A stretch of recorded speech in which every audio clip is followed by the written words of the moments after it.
การเกษตรประกอบเกษตรกรรมเกษตรกร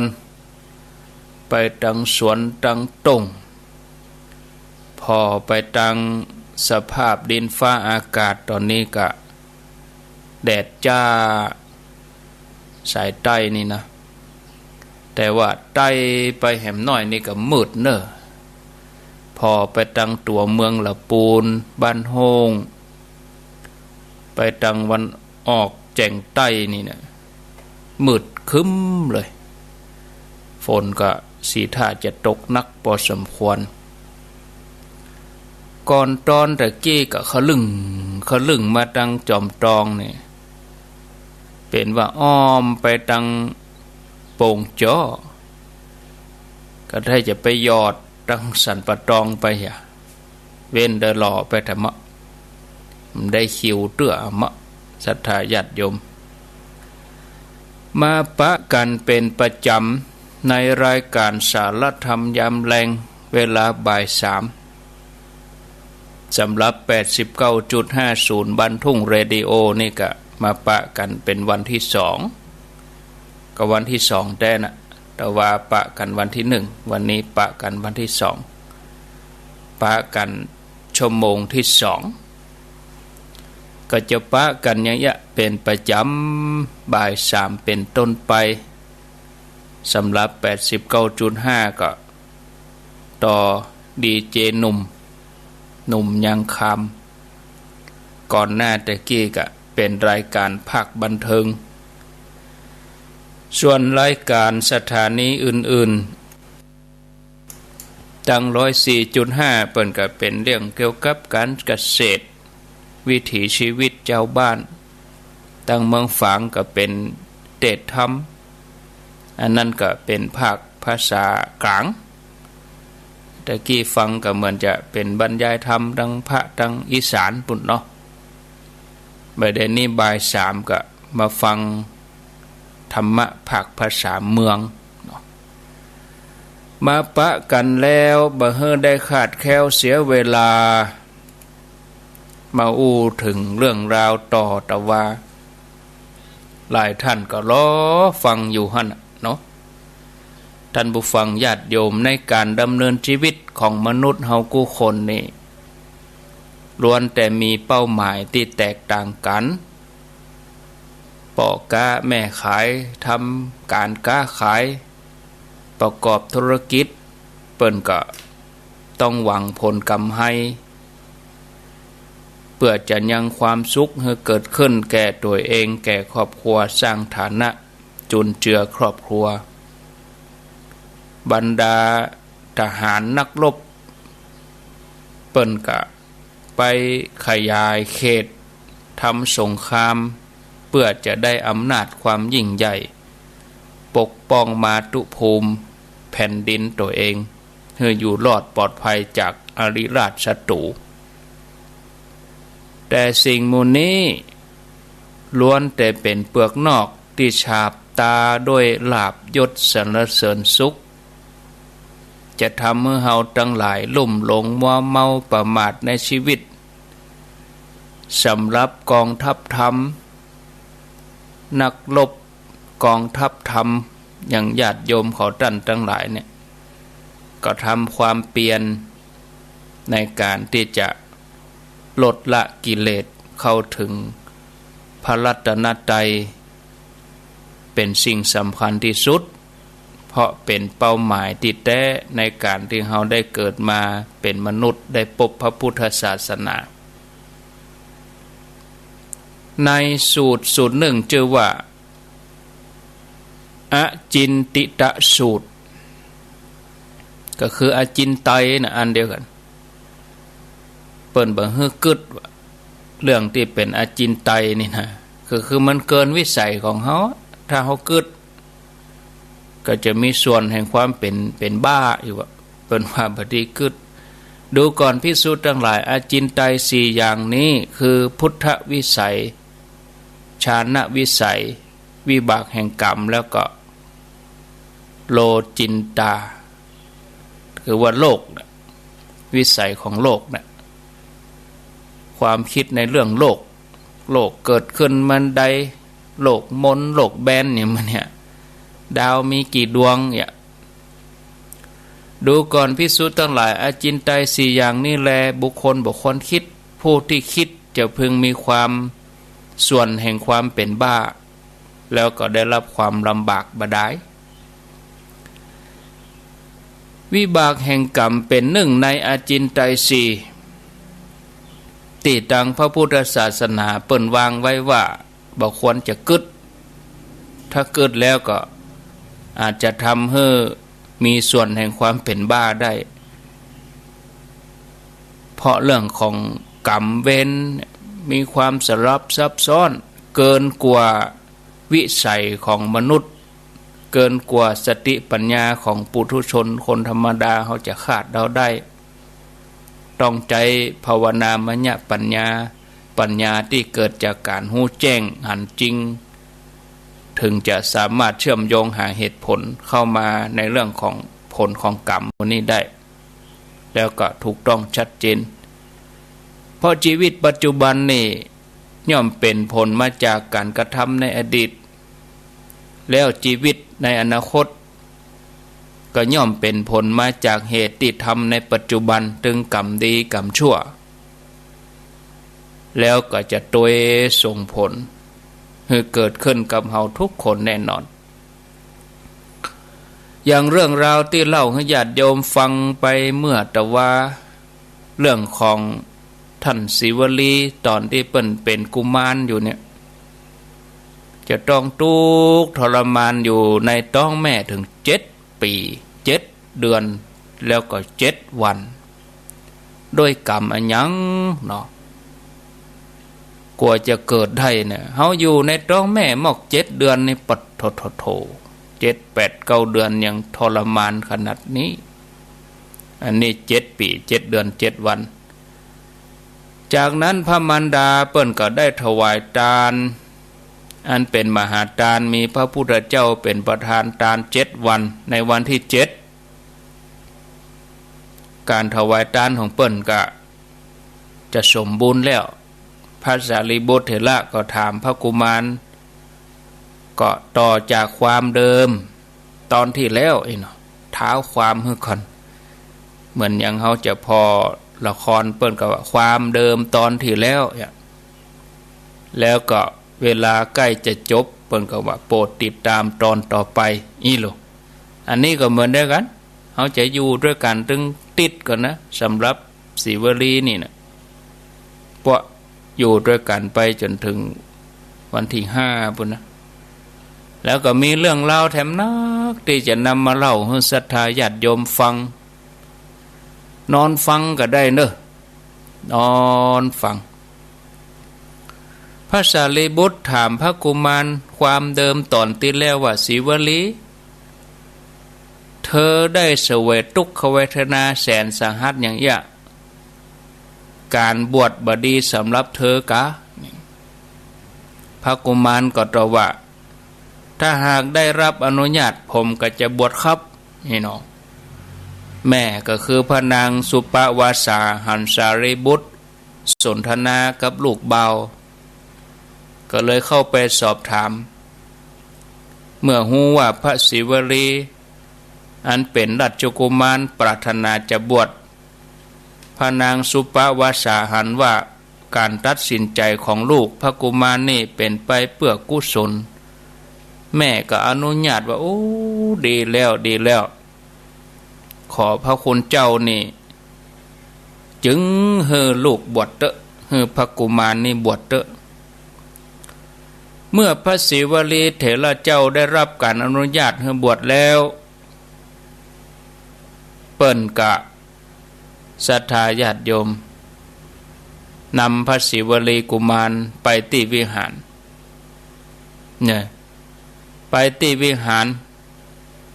แล้วก็สอนตะจะปัญจกะกรรมฐานคือสอนเรื่องเล่าเกี่ยวกับเกสาโลมานาขาทันตาตะโจอนุโลมปฏิโลมเกสาผมขนเล็บฟันหนัง เกสาโลมานาขาตันตาตะโจผมขนเล็บฟันหนังอนุโลมปฏิโลมก็คือกลับไปกลับมาเกสาโลมานาขาทันตาตะโจตะโจทันตานาขาโลมาเกสาเนี่ยสอน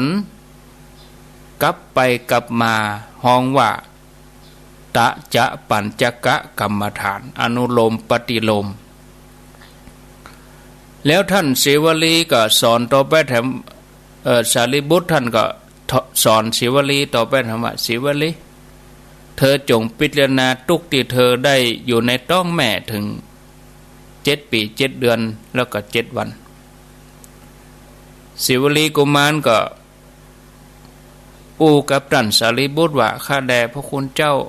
การบรรพชาของผมเนี่ยเป็นภาระของท่าน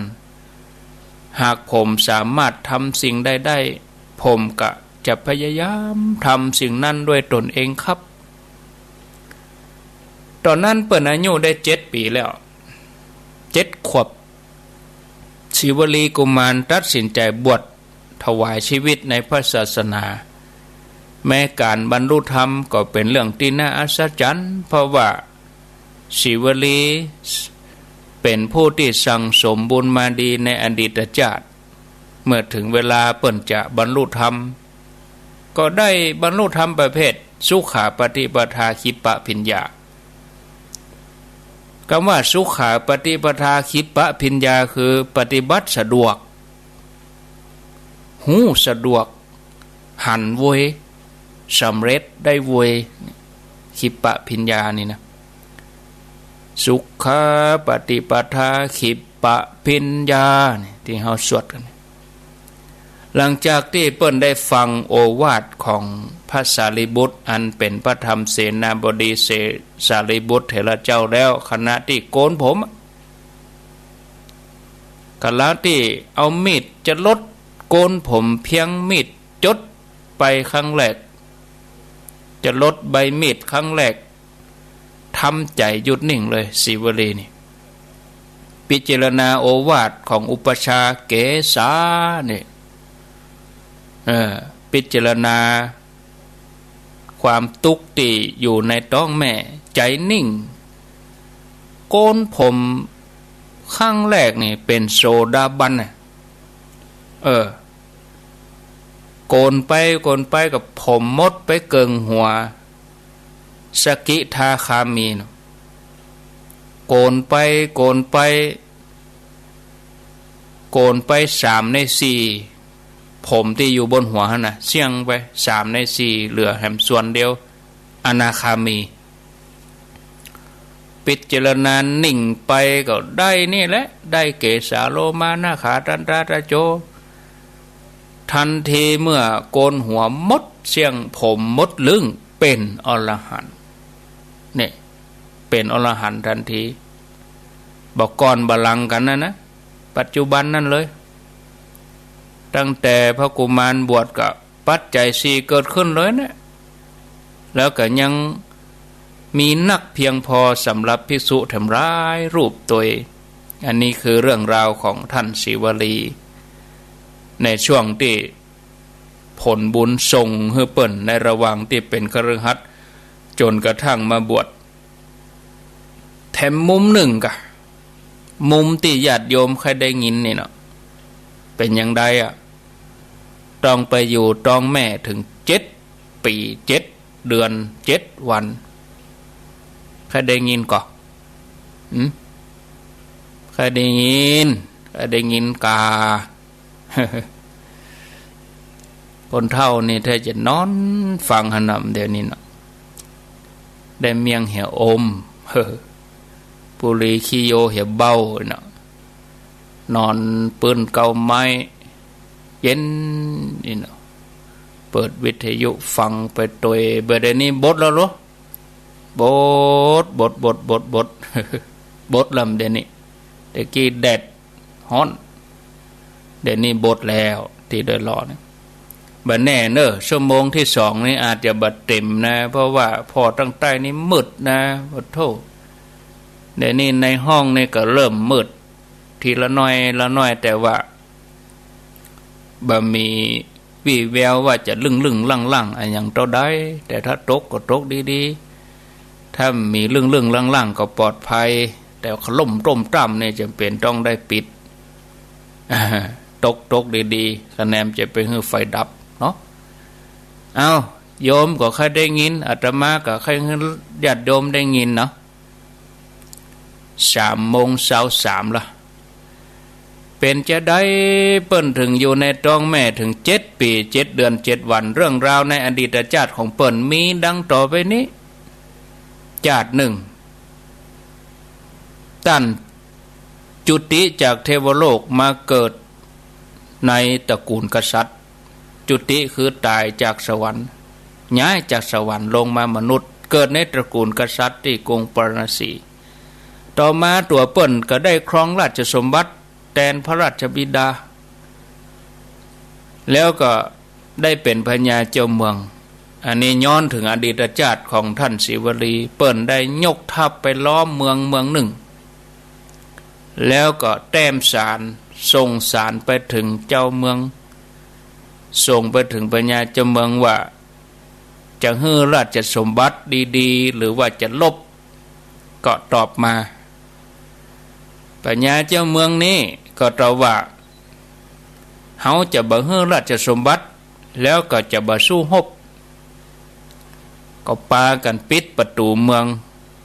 อาศัยประตูน้อยๆตั้งหลังเพื่อจะไปเอาอาหารไปเอาน้ำเอาเสบียงเท่านั้นพระศรีวลีในอดีตชาติก็คือเป็นพญาเจ้าเมืองที่ยกทัพมาล้อมเมืองเนี่ยสร้างทหารรักษาประตูถึง4ล้อมเมืองนี้ถึง7 ปี7 เดือนนับเป็นเวลาที่มาเมินนานพอสมควรจนแม่พระราชมารดาสงสัยว่าโอ้ลูกเฮาไปทำศึกอย่ามานานแต่นั้นว่ากะใครฮู้ถึงสาเหตุพระนางก็ได้ตรัสว่าลูกของเฮาเนี่ยอย่ามาโง่นักแล้วก็มีพระราชวณีคือฝากกรรมไปบอกลูกที่ยกทัพมาล้อมเมืองเนี่ยบอกว่าลูกก็ไปปิดประตูเหี่ยมดแล้วก็ไปแปลงผิวไว้หั่นน่ะประตูน้อยนั่นน่ะลูกก็ยังบ่ปิดประตูหั่นเนาะปิดประตูนั่นน่ะ7 วันนี่อยู่ได้แล้วก็ลูกไปแปลงประตูน้อยนั่นเขาก็ขนเสบียงเข้าประตูหั่นน่ะกะอีเนี่ย อันนี้เปิ้นฮ้องว่าแม่ก็สมรู้ร่วมคิดเหมือนกันเนาะปิดประตูน้อยให้กับลูกเจ้าเมืองก็ทหารก็จะได้บ่ต้องขนเสบียงออกไปละปิดหมดเลยพระศรีวลีอันเป็นพญาเจ้าเมืองที่ยกทัพไปปิดเมืองนี้ก็โอ้แม่เอาบอกมาอย่างนี้แนะนำดีก็สั่งปิดประตูน้อยนั่นเลยเจ้าบ้านเจ้าเมืองก็ดังในก็ออกบ่ได้ออกมาเข้าไม่ได้เดือดร้อนขาดเสบียงในวันที่7เจ้าเมืองประท้วงก็ยับพญาเจ้าเมืองของตัวเก่าสำเร็จโทษแล้วก็ยกเมืองฮือพระเจ้าปรณสีอันเป็นพระศิวลีในอดีตชาติในที่สุดด้วยกรรมมันเนี่ยท่านผู้ฟังกรรมตัวนี้นะอันนี้เฮาผ่านมาเมินผ่านเหตุการณ์มาเมินอย่างละอ่อนที่เขาไปติดถ้ำขุนน้ำนางนอนแต่ก่อนเขาได้เป็นแม่ทัพเนาะแม่ทัพนายกองก็ไปยึดเมืองบนไทยไปปิดเมืองบนนี่14 วันก่อนนะหน้าเนี่ยก็เนาะน้ำไหลเข้าถ้ำฝนก็ตกเนี่ยระวังเนี่ยพฤษภามิถุนาเนี่ยนี่ญาติโยมจะจำได้อยู่ก็โตลุ้นกันหรอเป็นว่าข้าวอันยังนึ่งเต่าบะเต่าข้าวละอ่อนติดถ้ำนี่นะเดี๋ยวมูเฮาก็ลืมกันไปเห็นนี่อันนี้จังเนาะเดี๋ยวก็มีอันใหม่เข้ามาแถมหลังจากนั้นก็ข้าวแต่ละอย่างก็มาบังอันเก่าไปอ่ะโอ้หันอันนี้จัง ความบัดเตี่ยงแต่เนอนะเอาเมื่อเป็นอย่างอี้แล้วก็อยู่ในจัดจันมนุษย์จนหมดอายุไขกรรมนี่ส่งผลให้เนอขนาดเป็นศิวลีก็ยังตกมโนหกอยู่นะท่านผู้ฟังกรรมอันเนี้ยตัวต้านก็ตกมโนหกอเวจีปดโทมโนหกนี่โอ้ตกลงไปเนาะแล้วก็เมื่อป้นจากมโนหกก็มาปฏิสนธิในพระครรภ์ของพระมารดาอย่างที่ว่าเนี่ยต้องอยู่ในท้องแม่ถึง7 ปี 7 เดือนแล้วก็ไปนอนขวางด้วยนะไปได้นอนซื่ออย่างคนทั่วไปนะนอนขวางอยู่ฮะนะขวางในท้องออกมาได้แถม7 วันแม่ก็เจ็บเห็นแต่กรรมทำร่วมกันน่ะพระนางสุปาวาสาก็คือพระมารดาในอดีตเหมือนเดียวกันนั่นแหละก็บอกให้ลูกว่าปิดประตูน้อยฮะเนาะ7 วันนี่ได้เมืองละอย่าก็จะต้องเจ็บต้องแถม7 วันนี่กรรมนี่ศรัทธาญาติโยมอันนี้เป็นตัวอย่างของคนที่เคยผิดพลาดมาในอดีตจากเรื่องนี้เขาจะหันว่าบรรดาตำแหน่งหน้าที่การงานทั้งหลายเหมือนดาบสองคมถ้าเขาจับบดีเนาะย่อมมีสิทธิ์บาดมือก็โดนบาดมือกำบดีไปจับบดีมีดบาดมือแต่ถ้าจับอย่างระมัดระวังก็เอาไปใจประโยชน์ได้เอาไปตัดไม้เอาไปซอยพักเอาไปทำกับข้าวเอาไปกกหั่นกกนี่เนี่ยมีดนี่นะถ้าใจบระวังก็บาดมือเนาะอันยศถาบรรดาศักดิ์ล้วนแต่เป็นสมมุติมีไว้เพื่อให้สร้างบารมีแต่ผู้บ่ฮู้อาจจะไปใจในการทำบาปกรรมทำอกุศลแม้บุญเก่าจะทำมาดีก็ตามกันอย่างท่านศิวลีเถระเจ้าเนี่ยได้เกิดเป็นแผ่วพญาเจ้าเมืองแต่ประมาทก็ย่อมไปสู่ทุกขติเป็นที่ไปฉะนั้นท่านผู้ฟังญาติโยมบุญบาปทั้งหลายที่ทำไปเนี่ยจะคอยติดตามส่งผลตลอดเวลาบ่สูญหายไปไหนมีอยู่หั่นมาไปไหนแน่นอนบางทีเราทำกรรมเพียงครั้งเดียวแต่ต้องไปใจผลถึงหลายชาติก่อนนะถ้าเป็นบุญก็ตัวส่งผลไปถึงสุคติโลกสวรรค์ยาวนานเลยถ้าเป็นบาปเป็นอกุศลเป็นความชั่วเป็นความบดีก็ตัวส่งผลต้องไปเสวยวิบากกรรมหลายภพหลายชาติเหมือนเดียวกันยาวนานเหมือนเดียวกันนะเมื่อส่วนของกรรมใจไปหมดแล้วแต่เศษยังเหลืออยู่เราก็จะต้องใจเศษกรรมนั้นต่อไปฉะนั้นญาติโยมท่านสาธุชนท่านผู้ฟังชีวิตในวัฏสงสารในสังสารวัฏนี่ก็มีเพียง2 อย่างบุญกับบาปต่ออันถ้าเฮาบ่ทำบุญเฮาก็จะไปเผลอทำบาปเนาะถ้าเฮาทำบุญนะเห็นนี่ถ้าบ่ทำบุญบาปอกุศลก็เข้ามาแทนนะยิ่งถ้าเฮาไปยินดีในการทำบาปเฮาไปยินดีในอกุศลโอ้ไปกันใหญ่เลยกับนี้ฉะนั้นเมื่อเฮาทั้งหลายได้จัดจั้นของความเป็นมนุษย์แล้วเฮาก็จะต้องหมั่นทำความดีหมั่นประกอบบุญกุศลเนาะจนกระทั่งบาปบ่ได้ช่องเลยบาปก็เหมือน หมาล่าเนื้อถ้าเนื้อหรือว่ากวางเก้งนั่นอ่อนแห้งหมาก็หล่นตัวตันนะถ้าว่ากวางเก้งบุญกุศลเขามีนักปอมีความแข็งแรงหมานี่ก็หล่นตัวมันตันถ้าบาปได้ช่องชีวิตหม่นหมองเนาะท่านผู้ฟังญาติโยมถึงคราวอับจนแต่ถ้าบุญฮือผลก็ฟองใสใจดีใจบานหม่นอกหม่นใจเนาะญาติโยมท่านสาธุชนเมื่อเขาเกิดมาเป็นมนุษย์เนี่ยเขาจำเป็นที่จะต้องฝึกจิตฝึกใจของเขา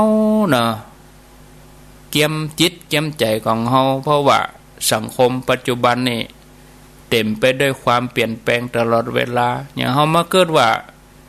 ก็เปิดประกาศเข้าหน้าฝนตั้งเมื่อ18-19พฤษภาบอกกองประกาศเข้าหน้าฝนนี่ก็แรงเลยตั้งนั้นมาในฝนไปตกยังได้รอนี่มีนะแต่ที่อื่นไปมีกะเมืองฝางนี่ตกหลายรอบแล้วตั้งสันปะตองตั้งบ้านหงเวียงดองล่องจอมตองนี่ศรัทธาญาติโยมทั้งหลายชีวิตมีความเปลี่ยนแปลงไปตลอดเวลาคนส่วนใหญ่เนี่ยมีความเชื่อว่าการประกอบกิจการงานอันใดประกอบบุญกุศลอันใดญาติโยมท่านทั้งหลายว่าเป็นอานิสงส์นะประกอบกิจการงานทำงานก็ประสบความสำเร็จโดยเจตนาด้วยบุญบางท่านอาจจะเกิดว่าขึ้นอยู่กับดวงชะตาชีวิตเนาะถ้าไผดวงดีก็การงานนั่นก็เจริญรุ่งเรืองเนาะในทางกลับกันถ้าดวงบ่ดีบ่ว่าจะทำอันยังก็บ่ดีล้มเหลวไปยะฉะนั้นก่อนจะทำอันยังเนี่ยญาติโยมบางทีก็เปิ้นก็อาจจะไปพอเลิกพอยามไปพอดวงพออย่างอันนั้นก็แล้วแต่นะเป็นความเชื่อส่วนตัวบ่ก้าวล่วงแล้วแต่เปิ้นอันนั้นดีเหมือนกันเพื่อจะเป็นกำลังใจเนาะแต่อันนี้แต่น้อยห้อยตายน้อยหนึ่งขอห้อยหน่อยขอห้อยไปตัวหน่อยแต่เรามีความเชื่อมั่นอย่างอันเต็มที่เราขอห้อยตัวน้อยแต่หลักพุทธศาสนานี่การจะทำสิ่งใดให้ประสบความสำเร็จบ่ได้ขึ้นอยู่กับดินฟ้าอากาศบ่ได้ขึ้นกับต้นไม้แม่น้ำลำธารดวงดาวอันอย่างที่ไหนนะขึ้นอยู่กับบุญในตัวเขาเนี่ยว่าที่ผ่านมาในอดีตเขาได้สั่งสมไว้นักน้อยต่อใดก็เหมือนกับต้นไม้ที่สะสมอาหารต้นไม้บางต้นที่สะสมอาหารไว้ดีถึงเวลาก็ผลผลิตออกมาก็ดีต้นไม้ต้นใดบ่สะสมอาหารไว้ผลผลิตออกมาก็บ่ดีร่างกายเฮาเหมือนกันถ้าร่างกายเฮามีภูมิต้านทานแข็งแรงดีโรคภัยไข้เจ็บมันก็เกิดแต่ว่าถ้าร่างกายของเฮาบ่มีภูมิต้านทานบ่มีภูมิคุ้มกันโรคอันหยังมาก็ยินดีต้อนรับไปหมดนะบุญที่ถ้าเฮาทำไว้ดีแล้วเนี่ยจะเกื้อกูลตัวของเฮาตรงนั้นจะเป็นผู้ที่กำหนดโชคชะตาชีวิตของเฮาเองบ่ใจเกี่ยวกับดินฟ้าอากาศบ่ใจเกี่ยวกับดวงดาวอันอย่างที่ไหนมีคนหนึ่งเปิ้นไว้เล่นๆว่าดวงมาจากอันอย่างถ้าดวงดีก็ดีถ้าดวงบ่ดีก็บ่ดีแล้วดวงมาจากหยังดวงมาจากดอเด็กวอแหวนงองูดวงแม่นก็โยมลองเขียนลงในกระดาษคำว่าดวงดอเด็กวอแหวนงองูดวงดีดวงบ่ดีนะดวงคือหนึ่งเด็กของใครสองวิ่งเก่งไหมสามเงินมีหรือเปล่าดอวองอดอเด็กวอแหวนงองูถ ถ้ามีดวงหรือว่ามี3อย่างเนี่ยดีว่าดวงดีดวงก็คือว่าเด็กของใครวอแหวนคือวิ่งเก่งก็เข้าหาเจ้าหานายก็งองูเงินมีไหมเงินมีเนี่ยสะดวกทุกอย่าง อันนี้เปิ่นอู้เล่นมาแล้วนะได้อ่านหนังสือมาจะแต้แบบแต้ก็พิจารณาดูแต่ในที่นี้ก็ยังท่านศิวลีเนี่ยนะเปิ่นได้รับการยกย่องจากพระพุทธเจ้าว่าเป็นเลิศด้านมีลาภมากเขาเปิ่นทำมาดีในอดีตชาติเปิ่นตานอย่างน้ำเพิ่งอุปตวาลเนาะตาน้ำเพิ่งกับนมส้มแล้วก็ของนั่นเป็นของที่เขาวิทย์เขาขาดเขาบะหมี่นะเขามาถามซื้อกับบะขายตานเนี่ยอันนี้เพราะผลอดีตที่ทำไว้ด้วยบุพเจตนาแล้วก็ได้ตามความปรารถนาส่งผลมาถึงจัดสุดท้ายขอให้ได้เป็นสงฆ์สาวกพุทธเจ้าเป็นผู้เลิศด้านมีลาภมากนะมาถึงพบจัดสุดท้ายเปิ่นก็สมปรารถนาโดยแห่งอธิษฐานบุญนะทีนี้ก็จะย้อนไปแถมเนาะเล่าให้ญาติโยมฟังในสมัยพระพุทธเจ้าปทุมุตระนี่ย้อนไปแหมหนึ่งศาสนาพระพุทธเจ้าเขานี่เปิ่นมีหลายพระองค์หรอที่เฮาฮู้จักกันก็กักุสันโธโกนะกัมมนะกัสสปะศาสนาโคดมสีอริยเมตไตรเนาะแต่ก่อนหน้านั้นก็จะมีพระพุทธเจ้าวิปัสสีพระพุทธเจ้าปทุมุตระที่เฮาเคยได้ยินกันเป็นประจำอันนี้ในสมัยพระพุทธเจ้าปทุมุตระท่านศิวลีเถระเจ้าเปิ้นเกิดเป็นลูกเศรษฐีอยู่ในเมืองหังสาวดีตัวท่านมีโอกาสได้ฟังธรรมร่วมกับคนทั้งหลายแล้วก็ได้หันภิกษุรูปหนึ่งได้รับการแต่งตั้งให้ดำรงตำแหน่งเอตทัคคะเป็นเลิศด้านลาภสักการะจากพระพุทธเจ้าปทุมุตระแล้วก็คิดว่าเฮาก็เคยเป็นอย่างอันพ่องใน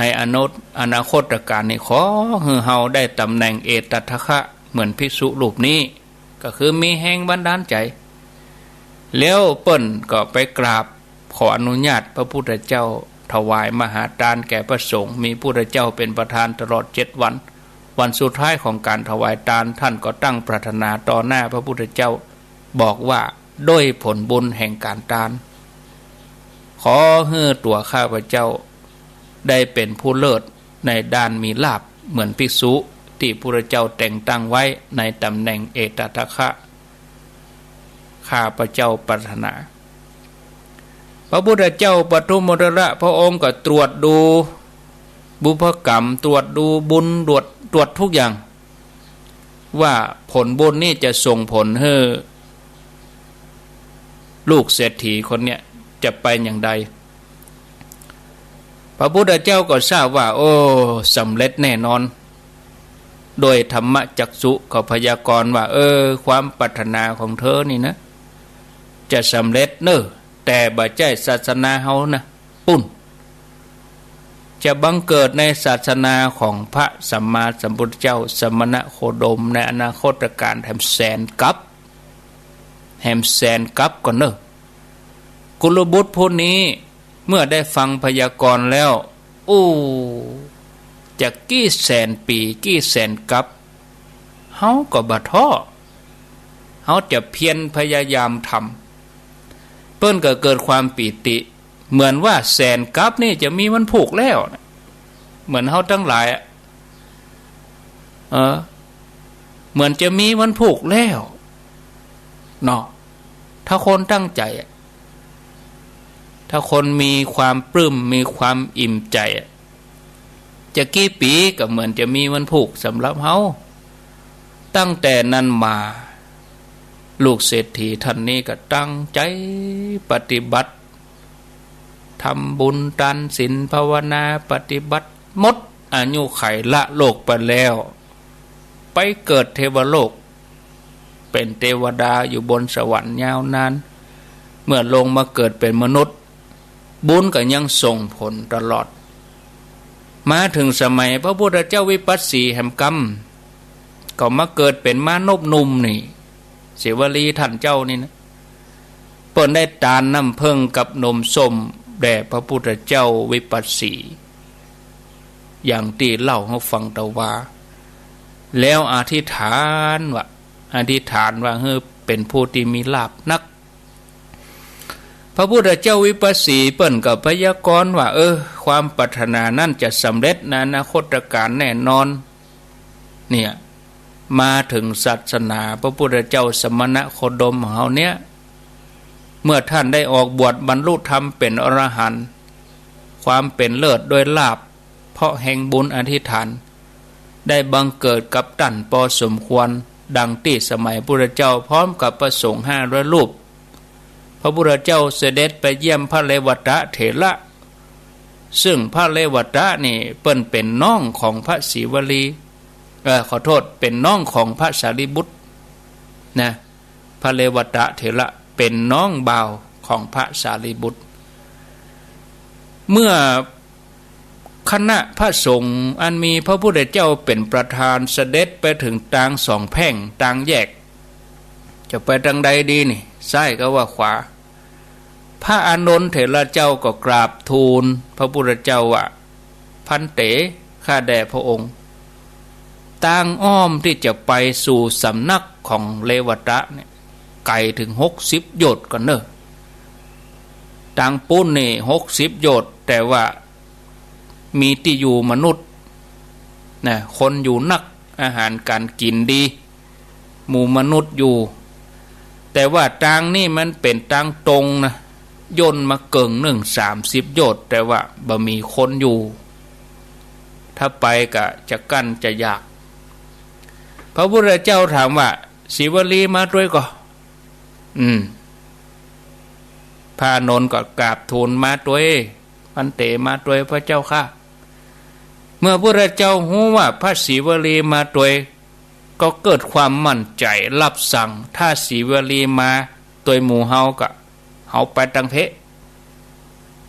นะเฮาไปทางตรงนะ30 โยชน์ย่นมาถ้าไปทางนี้60 โยชน์เฮาไปทางเพะพระอานนท์ก็ยังคิดในใจว่าทางนี้บ่มีบ้านคนนะบ่มีอันยังสมบูรณ์นะศิวลีมาตัวอย่างไปทางเพะขณะที่พระพุทธเจ้าเสด็จดำเนินไปบรรดาทวยเทพตั้งหลายก็มาปรึกษากันว่าเฮาจะทำการสักการะแก่ศิวลีเถระเจ้าอันเป็นตุเจ้าของเฮานี่เทวดาทั้งหลายว่าอีหรอปรากฏว่าบรรดาหมู่เทวดาทั้งหลายป้ากันแป่งที่พักห่างกันหลังละหยดเนาะหยดหนึ่งก็มีที่พักหลังหนึ่งที่พักริมทางตีหันพร้อมหมดทุกอย่างเข้าติบน้ำติบนะจัตตาเพื่อที่จะเอามาถวายน้อมถวายศิวลีอันเทวดาบอกว่าตุเจ้าของเฮานี่นะเพื่อแผ่ไปถึงพระสงฆ์ทุกรูปเลย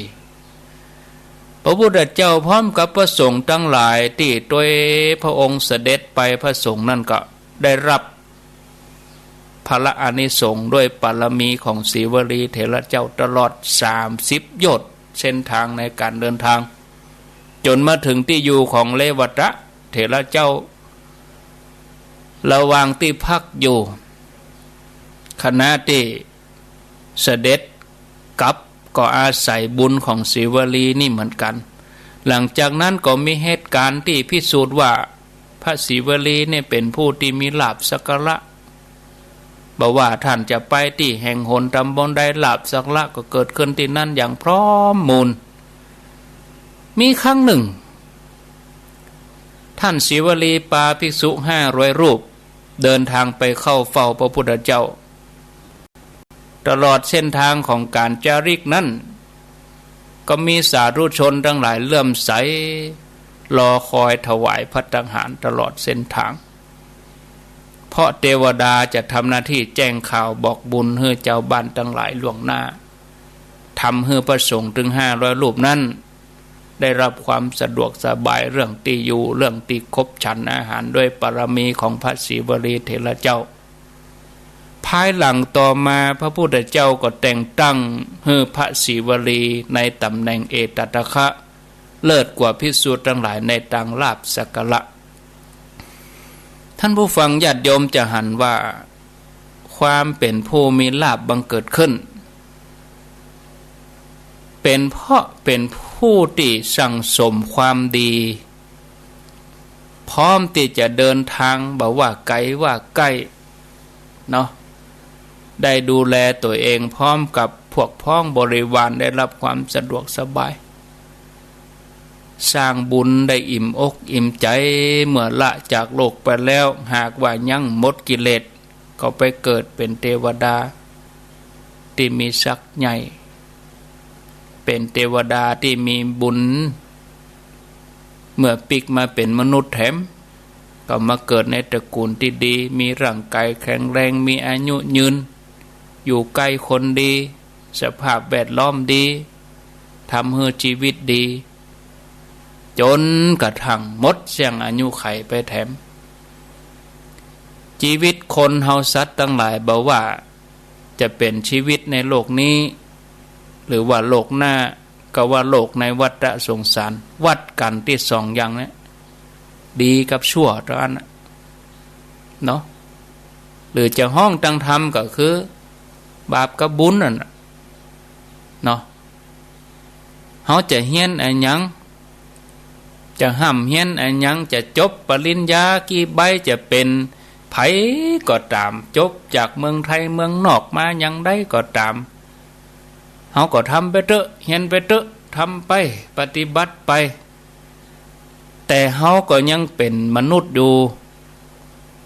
เอาความรู้นั้นมาทำมาหากินเลี้ยงชีพแต่จะไปลืมธรรมะ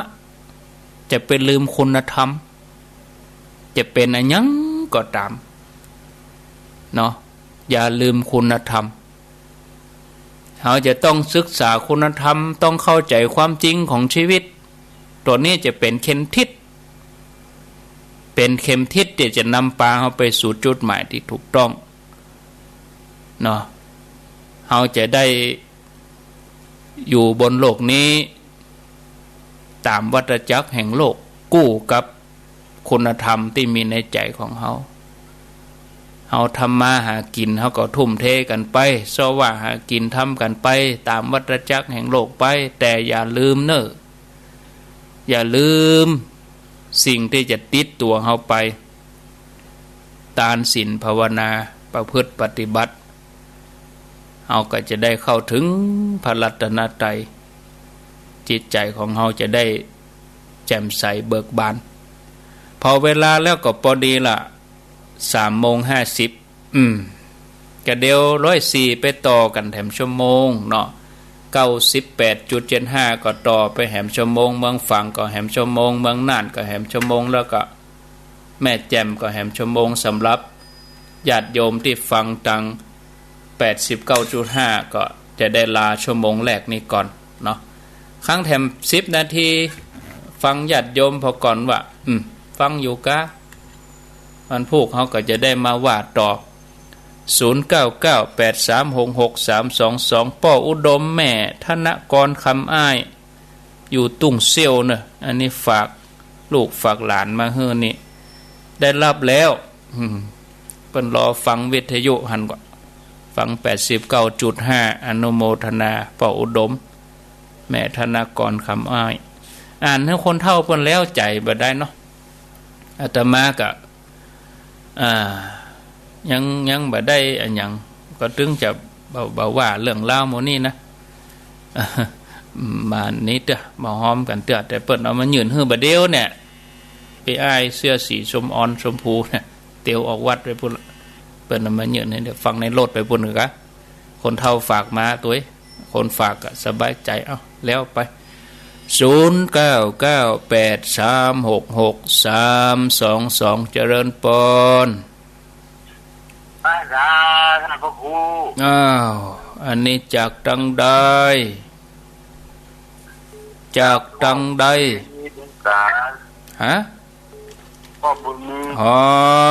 บุญมีเมืองกลางปกตรงแล้วท่านโกระบอกโตกระบอก25ครับโอ้ก็เมืองกลางนี่มาได้ด้วยดอกด้วยหล่อนี่มันแดดแช่แลแหมล่ะอ๋อตอนกระชากไปเร็วเห็นไหมถ้าหายตาลี่ถ้ายังขึ้นวิทยุเนี่ยนี่โมทนาเนอะยังไปด้านจึงไปอยู่ใจเย็นๆเนาะใส่รถจำตองมาใส่รถหอดมารถหอดรถจำตองเจริญปนในศาลเจ้าค่ะพระครูอ้าวว่าจะได้โอ้บุญขิงบุญทานตุยไปพระจัดหน้าอันนี้แน่นอนส่งผลไปถึงภพหน้าไม่ขาดไปไหนสังเวียงมีเปิดประเตยนะอันนี้แน่นอนเลยทีเดียวแต่อดไปอยากใครก็เลยกินตัวโมดเป็นสมัยเดียวไม่ได้มามือนะเผยหาออกอยู่เมินทำเป็น7 ปีอยู่เนาะสัตว์เห็นดีนะเจ้าสาธุอ้าวต่อไปเจริญปนโอ้ยังไก่ขันแมลงได้ยินแล้วได้ยินแล้วเด้อไก่มาขันแมลงเต้เจ้าไก่ขันแมลงยายอ้วนกะเจ้าอีกายายอ้วนได้ยินแล้วไม่คืนนี้มาได้ยินแต่คืนนี้ไปฟังของ96มัน9ฟังของตู้ลุงดงบุญดอยป่ะมันออกที่96อ๋อมันออก96ก็เลยฟังมูนั้นเจ้าหายให้เอาตุ่มปะก็ดีแล้วค่ะเป็นยังได้ยินกับพ่อมันยังเป็นเนาะจะให้ใช้โมทนาเจ้าไว้จากเจ้าได้ยินแล้วเด้อร้านใดเปิดก็ไปเข้าร้านนั้นน่ะยายอ้วนร้านปิดร้านเปิ้นปิดจะไปเข้ายังร้านใดเปิดก็เข้าร้านนั้นน่ะเจริญปนไว้สาเจ้าท่านพระครูจากตังใดแม่ไข่แก้วบ่อสร้างสังกำแพงเจ้าบ่อสร้างได้ยินทีก็บ่อสร้างชัดเจนดีเจ้าโธ่วันนี้ท่านพระครูเทศโธ่สุดยอดเลยอันวัดของงานพระศรีวลีข้าเจ้าผมไม่ได้ยินคำเตื้อไม่ได้ยินบัดเดียวสุดยอดโอ้ฟังแล้วมีสาระนักขนาดเลยเจ้าฟังไปเลยฟังไปเลยไม่ได้ยินคำเตื้อว่าพระครูวันเทศโอ้เตรียมอกเตรียมใจว่านี่ก็3 โมงก็ไหลมากอะ3 โมงก็ไหลมานี่เลยกะโอ้จึงเตรียมไว้นี่แต่เจ้าเตรียมไว้เลยเดี๋ยวเจ้าแล้วมันต้องเชื่อมันก็ประจานเพื่อนโทรเดี๋ยวไปอยู่ด้วยกันแถมชั่วโมงหลังแถมชั่วโมงก่อนนะเจ้าดูต่างฟังมีกำลังใจเด้อเดี๋ยวนี้ฝนตกอ่ะฮะฝนตกก็สั่นกำแพงปะโต๊ะเจ้าปะโต๊ะขนาดเลยอ่ะยินดีโอ้แดดแช่แลแต่ประเด็นนี้มืดมานะก็มีความหวังอยู่ขณะได้ยินจำตองวัดตกมีเข้าเลยอ่ะจำตองเปิ้นวัดตกตะกี้นะเนี่ยจะเพิ่นเปิ้นเอาใส่รถเชียงใหม่ฮอดมาลงปะตังเลินนี่สักหาโมทนาเนอะเจ้าสาธุเจริญปนจากตังใดจากบ้านที่หลงเจ้าบ้านที่หลงเจ้าบ้านที่หลงได้ยินทีก็ได้ยินทีฟังอยู่นะเจ้าโมนจ้ะโมนดิโมนสะแก่ตัวเลยฝนตกก็บ้านที่ฝนตกเดี๋ยวนี้นะโอ้ก็มันมืดจังนั่นนี่แม่มืดจัง ได้เลย บันทิบันทาป่าซางบันโฮง ต ปุ่น ก่อนเนี่ย โอ้ตกหลายห้าแล้วเนาะ ลมตัว เย็นหน่อมเดยวนี่เนาะ ยินไม่น้อยกะ เดี๋ยวอยู่ด้วยกันแถมจมมงเนอะ น้ำเยี่ยวนะ เดี๋ยวต่อแม่น104ก็ว่า89.5อันราชีก็104โมทนาเนอ ดาว สาธุ0998366322เจริญปน ธรรมชการเจ้า โอ้ยายพรล่องวัวแดง สันกำแพงเชียงใหม่ มาทอดแล้วมา โอ้ตกอยู่กายายพรตกอยู่ ลมเชี่ยวๆนี่ แน่นอนตกอยู่มีปัญหานะตกอยู่จึงจะตกแต่แค่แล้ว เด็กแช่แล่ เปลี่ยนเดี๋ยวก็แดดเดี๋ยวก็บดตกอยู่ ฟังเนอะ โอ้ อ่อนมาเอวบ้านเนี่ย ได้ยินครบสักค ลูกหลานลูกหลานมาเอวเนี่ยจางเชียงสังคอยมันได้ยินเด็ดหรอก ำไปได้ยินกันว่าอันก็จบข่าวแหละไปกับไปแค่ก็เปิดยินดีเนอะยายพรเดี๋ยวลาเปิ้นก่อนเดี๋ยวญาติโยมโทรมาตันไปเนี่ยจะไปน้อยใจเดี๋ยวไปต่อชั่วโมงที่2ลาที่89.5นี่ก่อนเอาขอบคุณท่านผู้ฟังที่ฟัง89.50บ้านทุ่งเรดิโอแล้ว